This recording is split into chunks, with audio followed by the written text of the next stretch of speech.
Pemirsa, satu jenazah warga negara Indonesia yang menjadi korban ledakan di Bangkok, Thailand telah dipulangkan ke Indonesia. Direktur Perlindungan Warga Negara Indonesia dan Bantuan Hukum Indonesia, Kementerian Luar Negeri, Muhammad Iqbal mengatakan, Kedubes Republik Indonesia di Thailand sudah mengurus kepulangan jenazah warga negara Indonesia tersebut.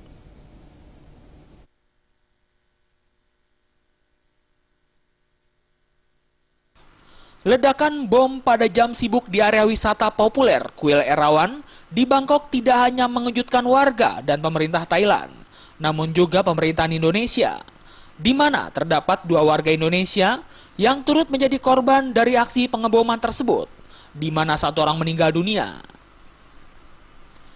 Menurut Direktur Perlindungan Warga Negara Indonesia dan Bantuan Hukum Indonesia Muhammad Iqbal, pihaknya melalui Kedutaan Besar di Thailand telah memulangkan jenazah korban peledakan tersebut.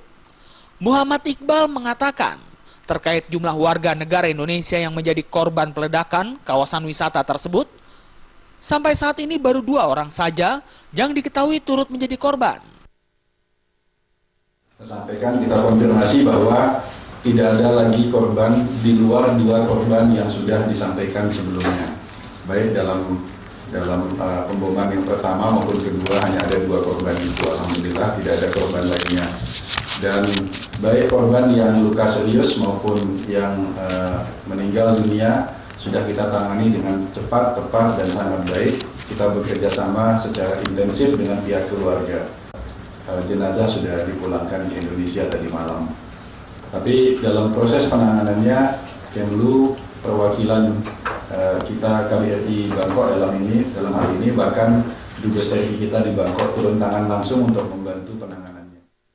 Sebelumnya Senin malam lalu telah terjadi aksi pengeboman di area wisata populer Kuil Erawan di Bangkok yang menewaskan 22 orang, termasuk 13 warga negara asing dari Inggris, Tiongkok, Hong Kong, Indonesia, Malaysia, dan Singapura.